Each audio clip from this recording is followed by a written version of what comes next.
morning, everybody. Welcome to Tuesday, another episode of the Rabbinic Cynic.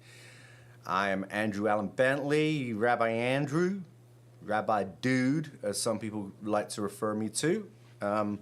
And today, I wanted to talk about a couple of things. Has anybody noticed that we are getting a lot of election mail? In fact, I get more election mail than I get any other kind of mail. Which always leads me to this question: how important first of all, does it really matter how we vote? That's a silly question because the answer is yes, of course it does matter how we vote. Because if you don't vote, you can't complain. But a real question I want to ask, and this is a Jewish-related question, is there is this. We talk about the Torah. I talked about yesterday a little bit about how we take. We celebrate Simchat Torah yesterday. We celebrated the fact that we read the entire 5 books of Moses. We completed this process over the period of a year. And we're starting again afresh this Shabbat, this Saturday. And we're going to read this whole book all about laws, all about the different Jewish laws. So one of the big questions that's asked is, what happens when Jewish law contradicts secular law? So we're in a period of elections. Elections all about electing lawmakers. So do we elect lawmakers who we think are going to represent our religious values or our political values? These are 2 different questions. And the other question we have to answer or ask is, what happens when Jewish law and secular law conflict with each other? How do we deal with that? This is kind of the big debate that we're having right now over abortion. We're seeing, there's even a debate about what abortion means, right? What does it mean? What is overturning, after overturning Roe, we have to define what it means so that, Joe Biden is talking about codifying into law abortion rights. I think it's a good thing. Different states are putting it into their constitutions, but at the same time, they have to ask these questions: what does this mean? And so, when you're as a Jew, if you want to observe the law, the Jewish laws, what if the secular laws contradict Jewish laws? The answer to that question, it's a simple answer, is the Torah tells us, the Talmud actually tells us, there's this concept called Dine de Malchuta Dine, which means the law of the Malchut, the land, the kingdom, in this case the republic, is considered like Jewish law. So obviously we have a lot of laws that the 10 Commandments.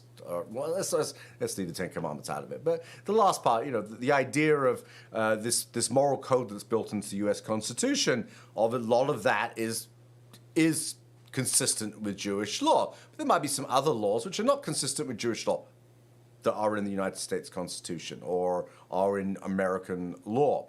Well, the answer, it's a simple answer to that question, and that answer is that the law of the land you have to treat as if it's the Torah. So if you see someone saying, I'm not going to do this because it contradicts Jewish law, well, you're not supposed to, you're not necessarily supposed to, you're supposed to focus on the Jewish law more than anything, on secular law more than anything else. And that is an important idea to remember. And I think part of that is this idea that the Torah is constantly evolving. And as society evolves, we become more attuned to, we have to evolve. We can't just look back at what the law was 2,000 years ago or 3,500 years ago. 3,500 years ago when Jewish law, there was a state, there was a Jewish state 2,000 years, earlier than that. Now we have a new Jewish state, but the new Jewish state is built on secular law, or much of the secular law that has been developed over the last 500 years, the last 1,000 years since the Magna Carta, even if you want to go back to British law. So with all these elections coming up, you have to ask yourself that question, and I always ask myself that question: am I going to vote as a Jew, or am I going to vote as an American? Am I going to vote as someone who comes from 3 different countries and bring those aspects, all of my personal experiences into my vote, into the way I vote, into the way I participate in the political process? And the answer to that question is, I bring my Jewish values in, but I don't let them rule the day. Rule the day. I look and see what's best for my community. And that community is not just made up of Jewish people. It's made up of people, in fact, most of my friends are not Jewish. And so for me, I look and see what's better for my community, my own personal values. My values, I don't like to pigeonhole myself, so I don't necessarily vote Democrat or Republican every time. I'm a social liberal, as you probably could tell. But at the same time, there are some areas I'm a conservative. And with that in mind, that is how I approach elections. I don't necessarily approach it just from what is good for Israel, which I have done in the past, but Israel's going to be just fine all by themselves. Don't vote for a candidate who doesn't represent your values just because you think they're good for Israel. Please don't do that. I mean, there's a reason why certain leaders who are orange have a lot of Jewish support. I don't think it's really helping the Jewish cause. Just saying. Don't vote just because it's good for Israel, or just because you think it's good for the Jewish community. You need to vote and see what's good for the community as a whole. Because if you end up voting for someone who's a fascist but they're pro-Israel, is that going to help anybody in the long run? I don't think it's going to help anybody in the long run. You have to remember, Siri has an opinion about that too. My watch just distracted me. But there are many people who have supported tyrants. Jewish people, Judaism is a religion about freedom. It was one of the first religions that talked about freedom and the idea that every human being is created in the divine image. So it's just all happening today, isn't it? So we have to, if all human beings are created in divine image, then as we evolve as a society, we have to take that into consideration by bringing our Jewish values and the values that our modern Jewish values and applying those to secular law and using the secular law that we see making the laws for the better, lobbying to make things better so that there is justice, that justice you shall pursue. This idea that we want to live in a just society where the richest people at the top get all the benefits and the rest of us just screw you, basically. That's kind of pure capitalism. So we have to look at that in those terms. We cannot all be in it for ourselves. We have to be in it from the greater community as a whole. So that's what I'm going to say about that. Enough of the election mail. I think it's a waste of money, all these mailings that you get. I've had 15 to 20 mailings probably from a certain candidate running for office out here. And it's really annoying. I've started drawing pictures on some of them. I know who I'm going to vote for, already decided. My ballot came in the mail, and I'm just going to vote for what I think is best for this community.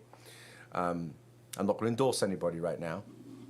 The only person I've endorsed publicly is, and it's right out there in the media, so you can say it, is the mayor of Palm Desert. And you can look that up. I've endorsed her to. I think she should be reelected. I think she's a wonderful city councilor. That's it. That's the only person I'm going to endorse. And with that said, the next person I want to endorse is She-Hulk. I think She-Hulk, I'm going to my little bit review section here, because I started this season of the Rabbinic Cynic with discussions of Comic-Con, and you see my excitement about going to Comic-Con next in July. But at the same time, I want to kind of round up some of my thoughts on She-Hulk and Rings of Power, which had their season finales this weekend. Well, for She-Hulk, I was just like, what? It's kind of weird. I really, really like the show. I think the central character, She-Hulk, Jen, is a great character. For those of you who don't watch the show, She-Hulk is the cousin of Bruce Banner, the Big Hulk, and she got some of his blood in this car accident, and now she's a Hulk. But she's an attorney as well. And it made her more about being an attorney, and I liked the ending of that. As a spoiler alert, they had this weird, typical Marvel, then it went off onto this weird tangent where she goes and she speaks to this executive, first of all, the writers. So it's kind of like I call it self-reflexive Hollywood, right? When Hollywood likes to talk about itself. So that part was weird, how they had to rewrite. They rewrote the whole ending and created a new ending, which left a bunch of things open. Is that for the second season? It was an interesting way of rewriting the season, in a sense, or setting up the next season. But what happened to them taking her blood? That was like, but that was that we thought that was serious. So it just seems like, I don't know, maybe it was a little bit of a lazy way of ending the season. It was entertaining, but it was a little bit of a head scratcher. I was a little bit confused. I mean, why did She-Hulk go to jail for using her powers and breaking things up, but then the Abomination, he went to jail because he just used it once as a PR thing. So it just seems a little... I'm not quite sure how I feel about the ending, but I'm excited to see the next season. I'm glad it's been renewed. For all of you watching, it has been renewed. I looked it up. Okay, that's enough for She-Hulk. Hit out to Rings of Power. Oh my God, if you haven't watched it yet, spoiler alert, turn this off. I'm going to ruin it for you. Gandalf is that strange guy that fell from out of the sky in the stars. We all thought he was Sauron, but he's not. He's Gandalf. And I know there's some debate whether he's Gandalf or not, but it was Gandalf. But different Gandalf. Young Gandalf. And Sauron is a northerner. He has a northern accent. So they introduced us to Sauron and Gandalf. And the elves got 3 of the rings. They weren't the ring. Precious. Precious. I actually say that about guitars more than anything else. I thought it was a wonderful ending to the Rings of Power. I've been reading the book, and as you read the book, you realize, Peter said start off really slow. The book started off really slow, but I really think that the showrunners are being true to J.R. Tolkien, and I know that many people are going to say, "Oh no, they're not." Like, Tolkien fans are going to say because they didn't use this one version of ... Anyway. So I just think that the Rings of Power ended, the Lord of Rings of Power ended on a really good, on a high note.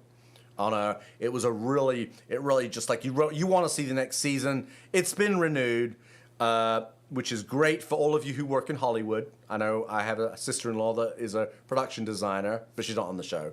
But I know there's so many people in the Los Angeles area, working people who rely on these shows to make their livelihood and to make their living.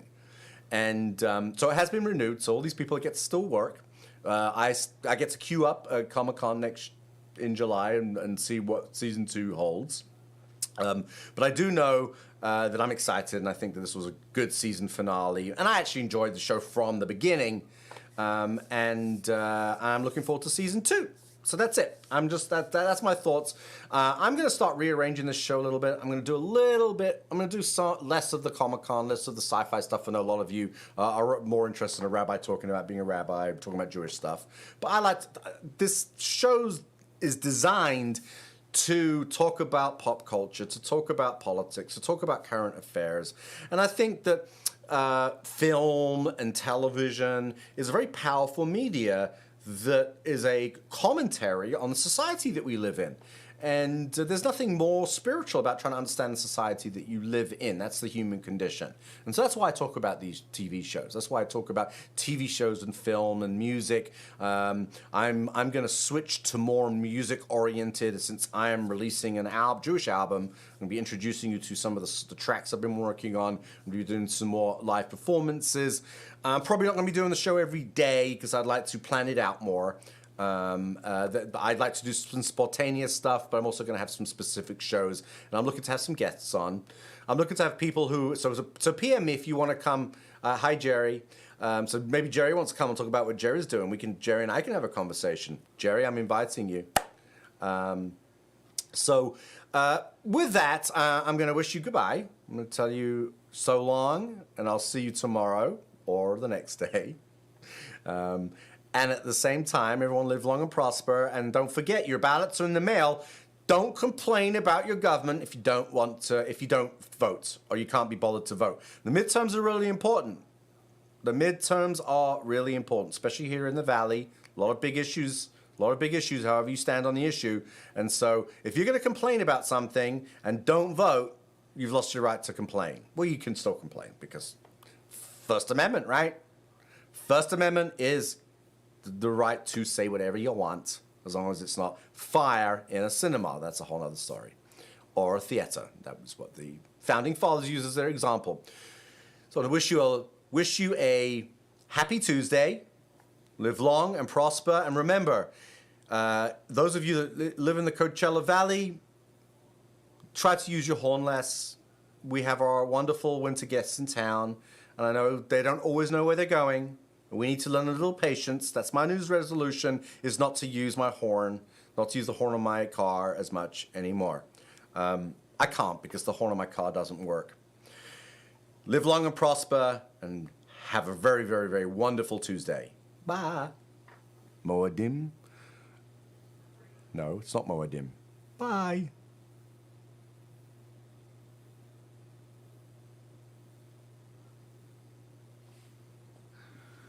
It's dark and you can still hear me, can't you?